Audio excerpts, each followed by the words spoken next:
at the Freeform Summit, you talked a little, or it was talked a little bit about that your character is kind of exploring her sexuality. What kind of relationships are you really looking forward to exploring on the show?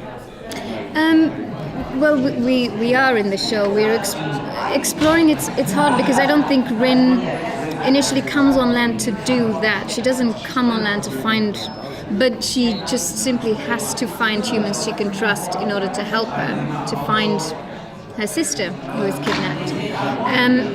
And along that journey, there are connections that are growing deeper and deeper. But I think it's such a unique thing to her. These are the guys that she's been hearing about that are just pure horrible.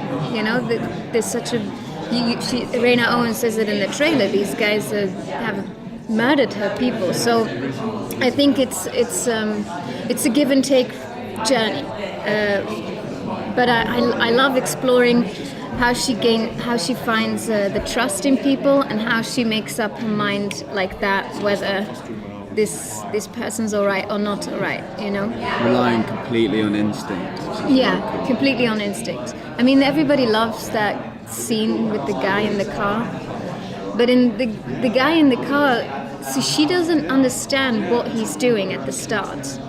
She doesn't get what he's, you know, he gets the bottle. Those are warning signs for us modern women. For her, it's like, is this a human social thing I don't understand? So only at the very point where she physically experiences this is horrible or this is unpleasant or whatever, then she takes it out. But so my point is that every situation with her is always this very slightly off experience rather than maybe you and I would experience it. Like fish out of water. Like a fish out of water. Hashtag it. Yeah. About Rin, so she has a lot of vocal tics and things that she does. Do they have a written meaning, or did you have to come up with that for yourself? Yeah, I added a lot of these things because the script was there and it's amazing. It's the world, you know, but you still have to communicate stuff. So and because she has to learn English, I wanted to find as many ways as I could, also to communicate things, but also because these mermaids are intelligent. I am 100% sure that their communication down under is phenomenal. It just so happens it's very unusual on land, plus her body's changed, maybe she can't even make those sounds. So I definitely wanted to play with breath, because mammals underwater are so expressive with the way that air, I mean, that's my opinion, the way that air blows out, it's slow, it's sharp, it's calming, it's intense, and I loved playing with that because it was there was nothing in the script about it. It was, as in, it wasn't a word, it wasn't a line or something, but it was very expressive tool to use. Her eyes, I loved like looking at leopards or cheetahs or even whales or little fish, and how intense eyes are with an animal, and how instantly we pick up when animals have more human eyes. We instantly go, what? Like if we're looking at like, have you ever seen a rhinoceros eye? Right. It's actually fairly like human, and eyes are such an important thing to us. We instantly make up our minds a lot about.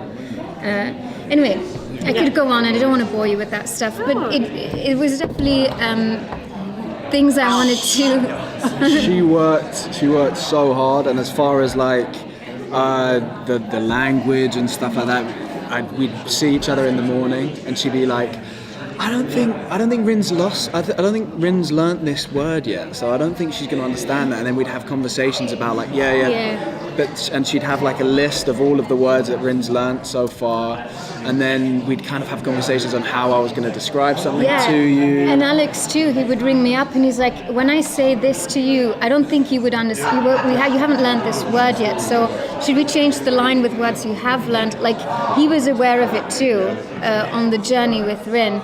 And which is us just being nerds, really. We're just being nerds, but it's also because, you know, there's things like, there's things you want to, you know, in the pilot, Rin gets in the car. And I'm like, but how does she know how to open a car door? Oh, we can't go into that because at the end of the day, they've got to shoot a TV show, and just fairly so. I'm not saying, that's logical. But so then you have to go, okay, how do I make it work so that it's sort of believable? So then you do it in a weird way. It becomes about her being not quite good at doing things, or her doing it unusual. Which I'm not is saying incredibly interesting to watch too. Like as when you're acting, when I'm in a scene with you, it's like there's so much stuff to just watch all the time. So you can kind of like just be lost in the scenes and stuff. It's really great. it's just sweet. It's just because you want. I love sci-fi, and I'm one of those people that's like, but what about this? So I tried where I could, maybe to give a little hint of explanation here and there. I'd say I didn't always succeed, but I had Often. fun. I had fun. Sounds like So when you first got your part, did you do any research on like the myth of the sirens?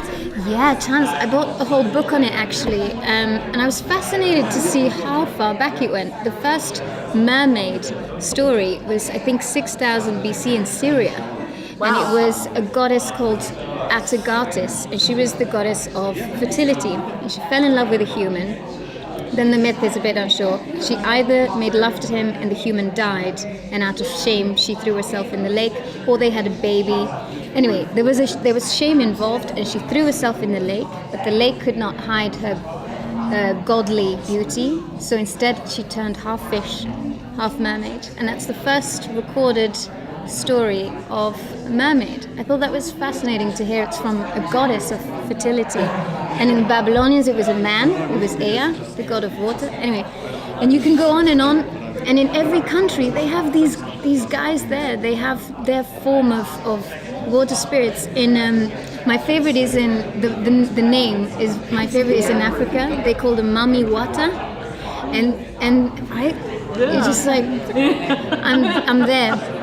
I can feel the heat, They're called Mami Water, and they're water spirits, not just from there, but they are good, and they teach people things, or they bring healing powers.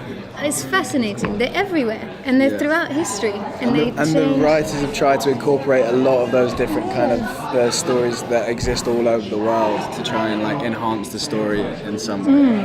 But yeah, your research has been pretty ridiculous. Well, I love my job. I also got a marine biology degree, Yeah, he just not did really. 3 years and 2 weeks right before. But you look like a marine biologist. Every marine biologist I've ever seen looks exactly like you. Oh wow! I'd love to be with the marines.